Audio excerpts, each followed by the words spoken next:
ಈ ಸಲದ ಮೀಸಲಾತಿ ಬಗ್ಗೆ ನಿಮ್ಮ ಅಭಿಪ್ರಾಯ? ಈ ಸಲ ಮೀಸಲಾತಿ ಸರಿ ಕಾಣ್ತಾ ಇಲ್ಲ.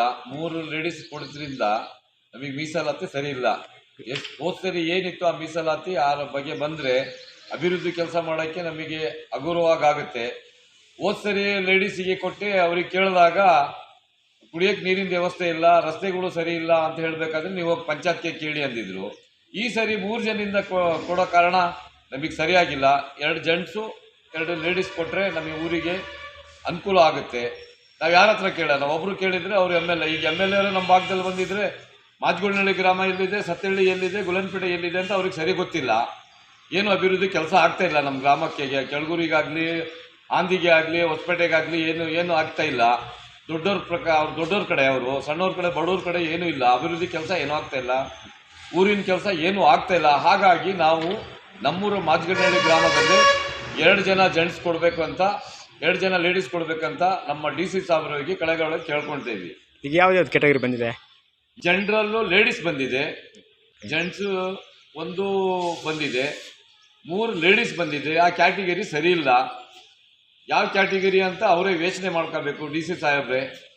ಹಾಗಾಗಿ ನಾವು ಕೇಳ್ಕೊಳ್ತಾ ಇದ್ವಿ, ಕ್ಯಾಟಗರಿ ಚೇಂಜ್, ಮೀಸಲಾತಿ ಚೇಂಜ್ ಮಾಡ್ಬೇಕಂತ ನಾವು ಕೇಳ್ಕೊಳ್ತಾ ಇದ್ವಿ. ಪಂಚಾಯತಿಲಿ ಏನೇನು ಸಮಸ್ಯೆಗಳಿದಾವೆ? ಸತ್ಯಹಳ್ಳಿ ಪಂಚಾಯತಿಯಲ್ಲಿ ಸಮಸ್ಯೆ ಭಯಂಕರ ಸಮಸ್ಯೆ ಇದೆ. ನಿವೇಶನ ಇಲ್ಲ, ಕುಡಿಯೋ ನೀರಿನ ವ್ಯವಸ್ಥೆ ಇಲ್ಲ. ಹಾಗಾಗಿ ಎಲ್ಲರಿಗಿಂತ ಒಂದು 25 ವರ್ಷದಿಂದ ದೇವಿಗುಡ್ಡೆಯಲ್ಲಿ ನೀರು ಕೊಂಡ್ಕೊಂಡು ಕುಡಿತಾ ಇದ್ದಾರೆ. ಅವ್ರಿಗೆ ಯಾವುದೂ ಅನುಕೂಲ ಆಗ್ತಾ ಇಲ್ಲ. ಪಂಚಾಯತ್ನಲ್ಲಿ ಯಾರು ಏನು ಆಗ್ತಾ ಇದೆ ಅಂತ ಕೇಳಿಲ್ಲ. 6-7 ತಿಂಗಳು ಆಯಿತು ಮೆಂಬರ್ಗಳು ಕೆಳಗಡೆ ಇಳ್ದು, ಯಾರೂ ಕೇಳ್ತಾ ಇಲ್ಲ. ಒಂದು ಉರಿಯೋ ಲೈಟ್ ಕೂಡ ಇಲ್ಲ, ಕುಡಿಯೋ ನೀರಿನ ವ್ಯವಸ್ಥೆ ಇಲ್ಲ, CC ರಸ್ತೆ ಇಲ್ಲ. ನಾವು ಯಾರ ಹತ್ರ ಕೇಳೋಣ? ಈ ಮೀಸಲಾತಿ ಚೇಂಜ್ ಮಾಡಿದರೆ ನಾವು ಜಿಲ್ಲಾ ಪಂಚಾಯತ್ಗೆ ಆಗಲಿ, ತಾಲೂಕ್ ಪಂಚಾಯತ್ಗೆ ಆಗಲಿ ನಾವು ಹೋರಾಟ ಮಾಡಿ ಜೆಂಟ್ಸ್ ಆಗಲಿ ಹೋಗಿ ಕೇಳೋಕ್ಕೆ ನಮಗೆ ಅನುಕೂಲ ಆಗ್ತಾ ಇದೆ ಅಂತ ನಾವು ಹೇಳ್ತಾ ಇದ್ದೀವಿ, ಕೇಳ್ಕೊಳ್ತಾ ಇದ್ದೀವಿ. ಈಗ ನೀವು ಜನರಲ್ ಜೆಂಟ್ಸ್ ಬೇಕು ಅಂತ ಕೇಳ್ತಿದ್ದೀರಾ? ಜನರಲ್ ಜೆಂಟ್ಸ್, ಇಲ್ಲಾಂದ್ರೆ BCM, ಇಲ್ಲಾಂದ್ರೆ ಜನರಲ್ ಜೆಂಟ್ಸ್ ಕೊಡಬೇಕಂತ ಕೇಳ್ಕೊಳ್ತಾ ಇದ್ದೀವಿ. ಆಯಿತು. ಈಗ ಈ ಹಿಂದೆ ಇದ್ದಂಥ ಮೆಂಬರ್ಗಳು ಈ ಹಿಂದೆ ಕೊಟ್ಟಂಥ ಮೀಸಲಾತಿಯಿಂದ ಏನಾದರೂ ಪ್ರಯೋಜನ ಆಗಿದೆ ನಿಮಗೆ? ಏನಿಲ್ಲ, ರೂಪಾಯಿಗೆ 5 ಪೈಸಾನೂ ಆಗಿಲ್ಲ. ಓಕೆ. ಈ ಬಗ್ಗೆ ನೀವು ಜಿಲ್ಲಾಧಿಕಾರಿಗಳಿಗೆ ಮನವಿ ಏನಾದರೂ ಕೊಟ್ಟಿದ್ದೀರಾ? ಮನವಿ ಕೊಟ್ಟಿದ್ದೀವಿ. ಮೀಸಲಾತಿ ಕೊಟ್ಟಿರೋದು ಮಹಿಳೆಯರಿಗೆ ಕೊಟ್ಟಿರೋದು ಸರಿ ಇಲ್ಲ. ಗ್ರಾಮ ಪಂಚಾಯತಿ ಚುನಾವಣೆಗೆ, ಗ್ರಾಮ ಪಂಚಾಯತ್ ಚುನಾವಣೆಗೆ ಮೀಸಲಾತಿ ಕೊಟ್ಟಿದ್ದಾರೆ, ಆದರೂ ಸರಿ ಇಲ್ಲ. ಅದು ಜನಗಳು ಒಪ್ತಾ ಇಲ್ಲ. ಮೀಸಲಾತಿ ಬಗ್ಗೆ ನಾವು ಯಾರಿಗೇನು ಮಾಡೋಣ? ಲೇಡೀಸಿಗೆ ಏನು ಕೊಟ್ಟು ನಾವು ಏನು ಮಾಡೋಣ? ಇಲ್ಲಿ ಇದ್ದಂಥವ್ರು ಜಾಸ್ತಿ ಇಲ್ಲ.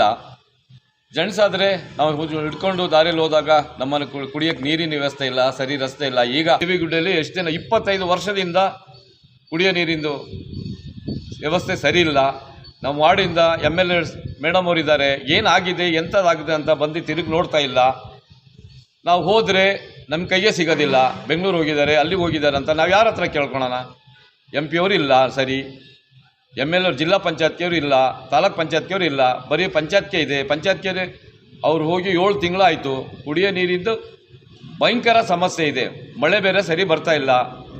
ಕೊಟ್ಟಿದ್ದಾರೆ, ಇಡೀ ವಾರ್ಡ್ನವರು ಒತ್ತಾಯ ಮಾಡ್ತಾ ಇದ್ದಾರೆ. ನೀವು ಮಾಜಿ ಅಧ್ಯಕ್ಷರಲ್ಲ, ನಿಮ್ಮಿಂದನೇ ಇದು ಆಗಬೇಕು, ನೀವು ಪ್ರಯತ್ನ ಪಡಬೇಕು. MLA ಅವ್ರಿಗೆ ಅಂತ ಹೋಗಿದ್ದು ಕೈ ಸಿಗೋದಿಲ್ಲ. ನಾವು ಯಾರ ಹತ್ರ ಕೇಳೋಣ? ಮೀಸಲಾತಿ ಚೇಂಜ್ ಮಾಡಿ. ಯಾರಾದರೂ ನಿಲ್ಲಿ. ಜೆಂಟ್ಸ್ ನಿಂತಿದ್ರೆ ನಾವು ಕೇಳ್ಕೊಬೋದು, ದಾರಿಲಿ ಕೇಳ್ಬೋದು. ಲೇಡೀಸಿಗೆ ಹೆಂಗೆ ಕೇಳಂಗಿದ್ದೀವಿ ನಾವು? ಅವ್ರು ಓಡಾಟ ಹೆಂಗೆ ಮಾಡ್ತಾರೆ? ವಿದ್ಯೆ ಅಂತಾರೆ ಯಾರೂ ಇಲ್ಲ ಇಲ್ಲಿ, ಎಲ್ಲ ಕೂಲಿಯವರು ಇರೋದು. ಹಾಗಾಗಿ ನಾವು ಸಾಹೇಬರಿಗೆ, DC ಸಾಹೇಬರವರಿಗೆ ನಾವು ಮನವಿ ಮಾಡ್ಕೊಳ್ತಾ ಇದ್ದೀವಿ. ನಿಮ್ಮ ಹೋರಾಟಕ್ಕೆ ಜನ ಸ್ಪಂದಿಸ್ತಾ ಇದ್ದಾರೆ? ಜನ ಸ್ಪಂದಿಸ್ತಾ ಇದ್ದಾರೆ. ಎಲ್ಲರ ಅಭಿಪ್ರಾಯ ಒಂದೇ ಥರ ಆಗಿದೆ? ಎಲ್ಲರದು ಒಂದೇ ಥರ ಆಗಿದೆ, ಒಂದೇ ಅಭಿಪ್ರಾಯ ಆಗಿದೆ.